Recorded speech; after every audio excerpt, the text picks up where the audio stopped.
Welcome to the Can You Make Other People's Ideas Part of Your Character podcast.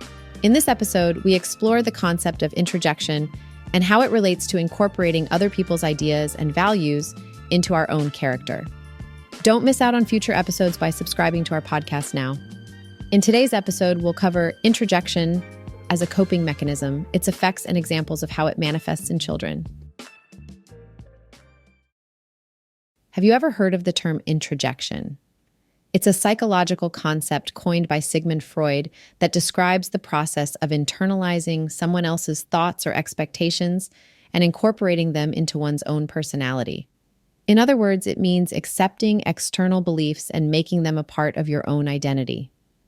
Introjection is often observed in children, especially those who are sensitive and have strong intuitions. They tend to observe their surroundings and take in what they see as a part of their personality. This behavior may stem from the fear of abandonment that children often feel, which leads them to imitate others to be more like them, and thus less likely to be abandoned. During the process of introjection, someone doesn't usually question or challenge the beliefs they've taken on. So when you accept your friend's ideas after careful consideration and find them logical, that's not an example of introjection. However, children who accept their family's political views, sexual taboos, or traditional gender roles unquestioningly are exhibiting this behavior. And because they adopt these thoughts at a young age, it becomes challenging for them to separate those beliefs from their personality as adults.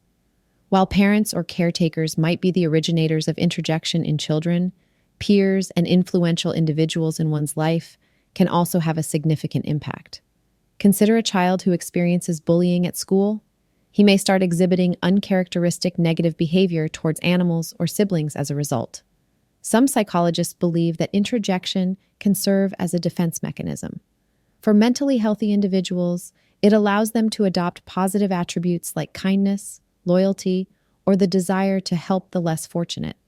On the other hand, when children create an internal representation of their caregivers using introjection, this mechanism can help them feel close to the adult even when they're not physically present.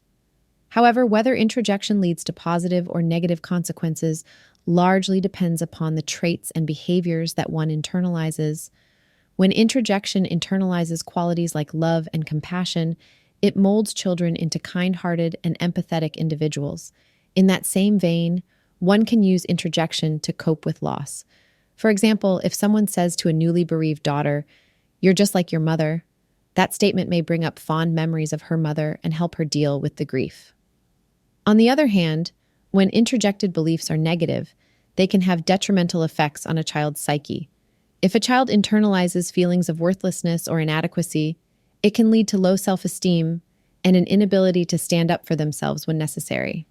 Even worse, a child may experience an internal conflict as they struggle to reconcile the beliefs they've adopted with their own values and beliefs. For example, a child who idealizes their father and then learns that he's committed a crime will likely struggle to reconcile that belief with their reality. Introjection can be a double-edged sword, particularly when it comes to children, who are still developing their personalities and belief systems.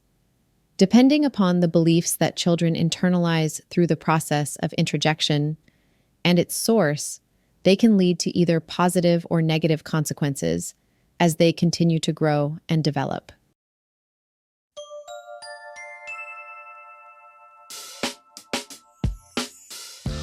Today, we learned about the coping mechanism of introjection and how it can have both positive and negative effects, making it important to recognize and manage.